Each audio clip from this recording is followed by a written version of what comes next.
Hello বন্ধুরা, দেখো বিস্কুটটা বানানো কমপ্লিট হয়ে গেছে আর কত সুন্দর হয়েছে। আর দেখো চিনি দানা দানা দেখা যাচ্ছে।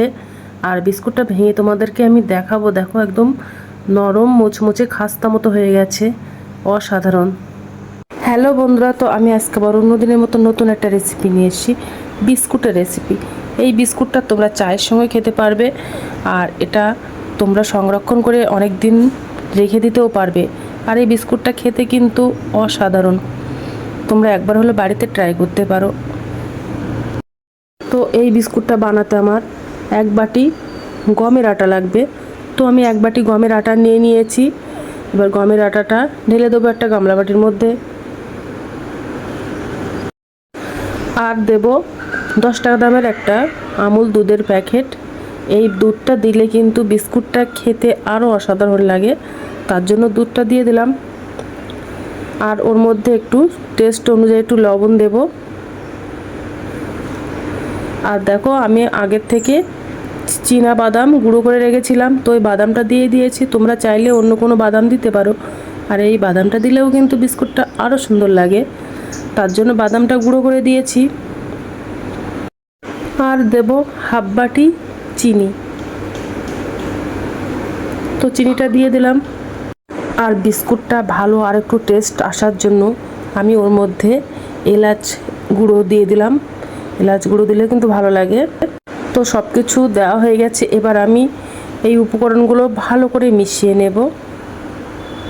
আর এর মধ্যে কিন্তু আমি কোনো বেকিং পাউডার বা বেকিং সোডা কোনো কিছু ব্যবহার করব না। এবার আমি ওর মধ্যে 4 চামচ ঘি নিয়েছি। ঘিটা দিয়ে ময়ামটা দেব। তোমরা চাইলে ঘি আর সাদা তেল দিয়ে ব্যবহার করতে পারো, ওটাও কিন্তু ভালো লাগে খুব। এবার ময়ামটা দিয়ে নেব।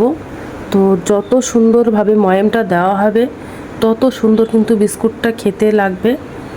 তো তোমরাও ভালো করে ময়ামটা দিয়ে নেবে। দেখতে তো পাচ্ছ কেমনভাবে দিচ্ছি। এবার দেখো আমার ময়ামটা দেওয়া হয়ে গেছে। আর দেখো মুঠোর মধ্যে আসছে, দলা পেকে যাচ্ছে, মুঠো করে নিচ্ছে। তো তো এবার আমার ময়ামটা দেওয়া হয়ে গেছে। এবার আমি আটাটা মেখে নেব। তো আমি লিকুইড দুধ দিয়ে বানাবো। তোমরা চাইলে জল দিতে পারো, আর লিকুইড দুধটা দিলে কিন্তু আরও খেতে ভালো হয় বিস্কুটটা, তার জন্য আমি লিকুইড দুধ দিয়েই মাখাবো।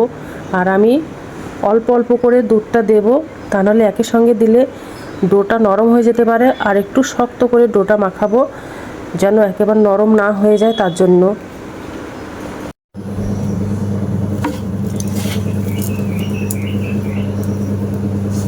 আর ডোটা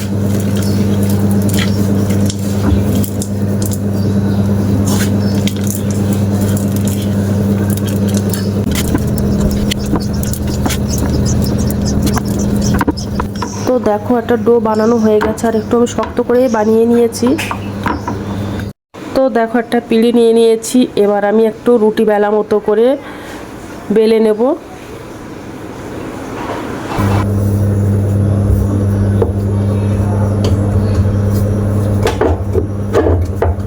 ভালো করে একটু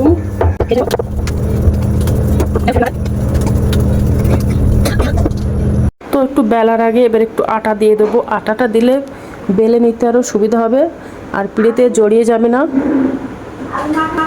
আর এবার বেলে নেব একটা বেলুনি দিয়ে, আর উপর থেকে একটু আটা ছড়িয়ে দেব। আর দেখো রুটি মতো বেলে নিয়েছি, একেবারে খুব পাতলাও করিনি, একেবারে খুব পুরোও করিনি। তো এবার ছুরি দিয়ে সাইডগুলো সব কেটে নেব, কেটে চৌকো শেপটা দিয়ে নেব। দেখো চৌকো করে নিয়েছি, আর আমি সমান 3টে ভাগে ভাগ করে নেব।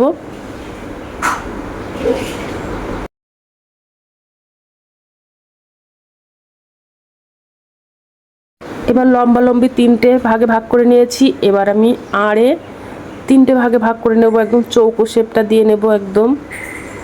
তোমরা চাইলে একটু মেপে পেপে ভালো করে দিতে পারো। দেখেছো একদম সমান করে নিয়েছি।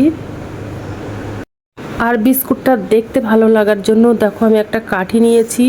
কাঠি নিয়ে এবার আমি একটু ছিদ্র ছিদ্র করে দেব, তাহলে বিস্কুটটা আরও দেখতে ভালো লাগবে।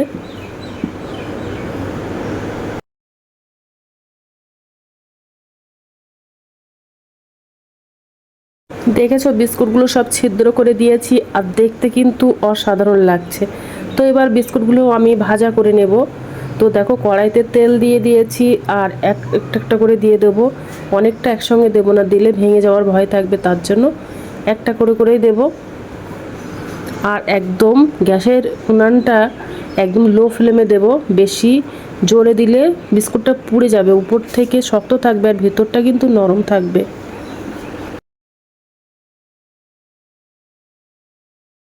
দেখেছো লাল লাল মতো হয়ে গেছে। এবার আমি তুলে নেব বিস্কুটগুলো, আর বাদ বাকি বিস্কুটগুলো এইভাবে ভাজা করে নেব।